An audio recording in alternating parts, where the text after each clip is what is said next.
We're still going with our coverage of 2023 Intercorr and LatinCorr in Rio de Janeiro, Brazil. Now we have the chance to speak with David Hunter, who is Segment Development Manager of Hempel. Thanks for joining us. It's good to have you here. It's good to meet you in Rio de Janeiro, Brazil. Thanks, yeah. David, you arrived to Hempel in 2021 as Marketing Director, and now you have been upgraded to Segment Development Manager. What's the role? What's the path you have been through in this couple of years at Hempel?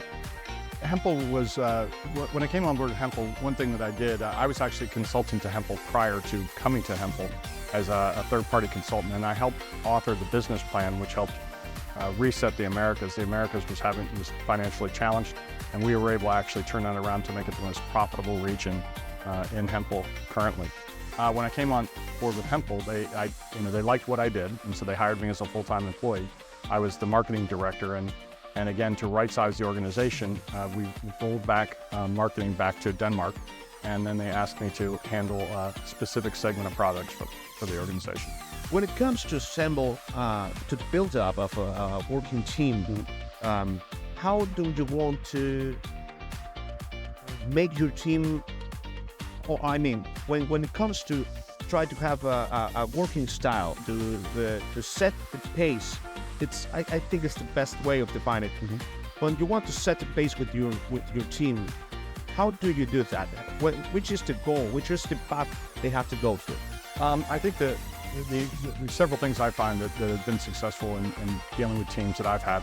One is lead by example. Right, so set the pace by showing your team what's expected. And the second part of that is, set clear goals and accountability for those goals. And so most people don't come to work and say, I don't want to do well. They come to work and they want to win. And as long as you give them clear opportunities to do that, it's no problem. Yeah, and when it comes to that,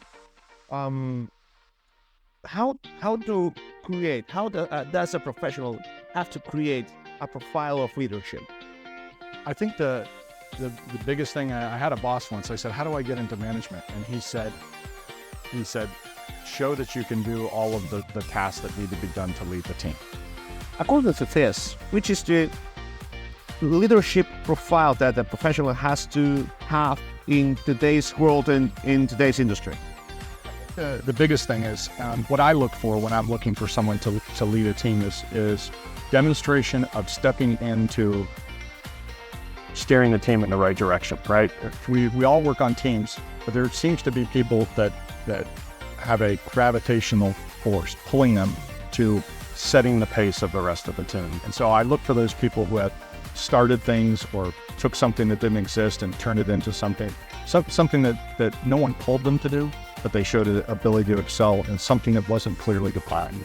And so that's the kind of profile I look for when I'm trying to recruit leaders in the organization. Besides that, what element, what personality detail, it has a special value for you in a person? What I look for, I look for the one thing that I can't teach, and that's the will and desire to win, right? If somebody, I can teach anything. I've been a NACE instructor, AMPP instructor for 16 years. I can teach anyone the skills of what they need to do, but I can't teach them the desire, right? The ability to get out of bed and want to get in. The skills, desire to win. Hempel hired you, so you're a winner. You consider yourself a winner. Does Hempel considers itself right now in a global position as a winner right now? I don't think we're ever comfortable where we are. We're always comfortable in the transition of where we're going. I think the most important thing for us is we've set some very extensive goals so that the organization wants to basically double their size within 5 years. And we're already 3/4 of the way through that in less than 3. So the exciting part here is, we're going from 2 billion to almost 4, maybe 5, and that's really exciting. So Hempel's been on a path to do that, and we're more than halfway there. We are right now in a world that is more demanding with the performance of companies in the energy sector. How Hempel is adapting itself to these requirements of the industry? So one thing about Hempel that's a bit unique is Hempel is not publicly traded, and it's not private. It's privately held, and it's held by a foundation. So we spend a lot of money researching and trying to develop products that are sustainable all the way from the raw material side. And so I think that brings value to our customers to have less environmental impact. But I think also we've collaborated with a number of our customers to develop specific products. It took my attention to the title of your presentation in the third day of LatinCorr Intercorr, sustainability before sustainability. How to be sustainable before sustainability. We needed to know that we had to. In Hempel, how did you achieve that? Well, I think Hempel is probably more focused than any other company, any of our competitors, on sustainability. And that comes from our ownership level. So we reinvest in simply creating products that have raw materials that are renewable, right? We're trying to get the same performance out of products with renewable raw materials as opposed to stuff that might not be environmentally friendly. You spoke about research. The research right now is heading towards what? Again, what we're trying to do is find raw materials that we can use in formulations that have the same durability, right? That when we use a coating that we want to last 15 years, that if we substituted a raw material that is environmentally friendly, that we get that same durability out. And so we spend a tremendous amount of money trying to make our products as safe and usable to our customers. Which are the expectations for the brand? Looking forward to 2024 and let's look even further, 2025, 2026. One thing that I've done is, and we talked about leadership, right? So I interviewed our customers when I first came on board, and I said, what do you need? What do you want? We're servicing you. You tell me what you're interested in. And what they said was, we're engineers, we're civil, mechanical, electrical, petroleum, but we don't know anything about coatings. Teach us.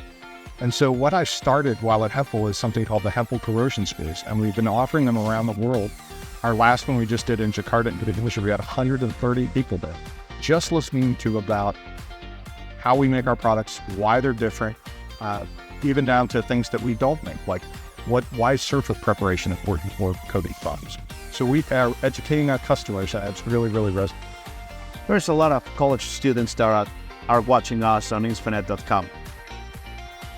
You, as a leader in a worldwide leading company, which is the message you give to them in a moment that, let's be honest, right now there is a lot of boys and girls trying to be influencers instead of taking care of going on a career that might help the world to sustain itself in the future. Which is your message for them?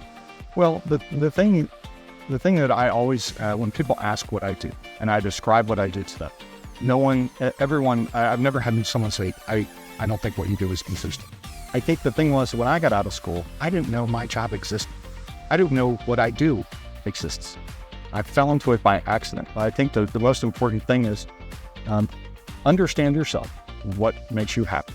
One of the things that makes me happy is traveling. I'm up to 40 countries now. I solve customers' problems and I get to do it around the world.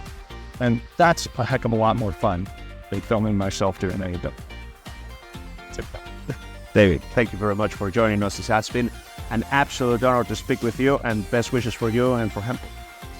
David Hunter, Segment Development Manager at Hempel, has spoken with us at the 2023 LatinCorr Intercorr in Rio de Janeiro, Brazil, or Inspenet.com. See you later.